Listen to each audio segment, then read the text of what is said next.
It's Q&A day! It's Q&A day! That one was good. Do it.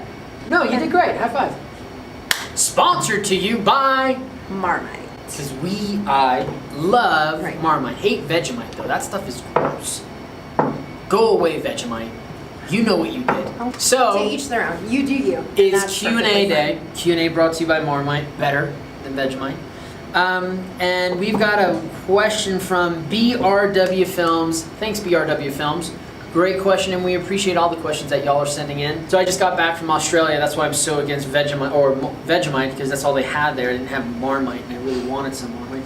They had it at the lounge. at the Air New Zealand Lounge. Of course they did. No matter what Air New Zealand lounge you went to, Air New Zealand, you flippin' rock. Like, that is my favorite I know. airline. Okay, anyways, back to our question. So BRW Films sent us a question. Ding! And this was on one of the videos that we were doing where we were making this room up, putting the epoxies in. Mm-hmm. So the question from BRW Films, ding, was for acid etch, what kind of sprayer is that?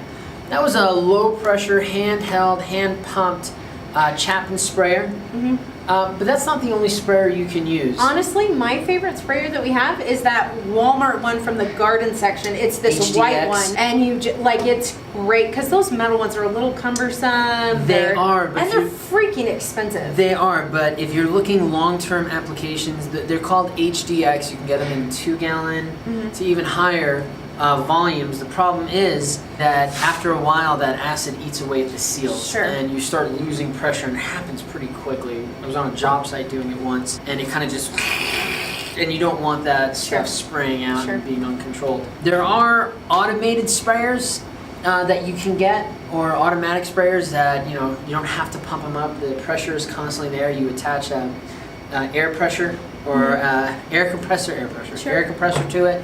And it constantly gives you that air pressure that you need to push out that acid for the etch. The only problem is, just like with the HDX, you have to be cognizant of the materials that sprayer is made up of. We were on a job site in Arizona, in Scottsdale.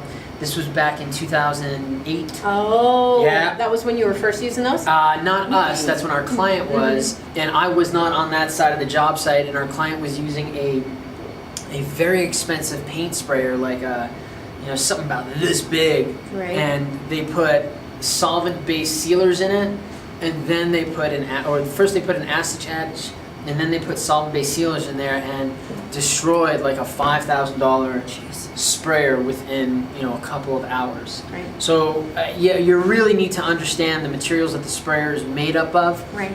I like using the Chapman. Everything is like brass, and it's really robust when it comes to all these different types of materials.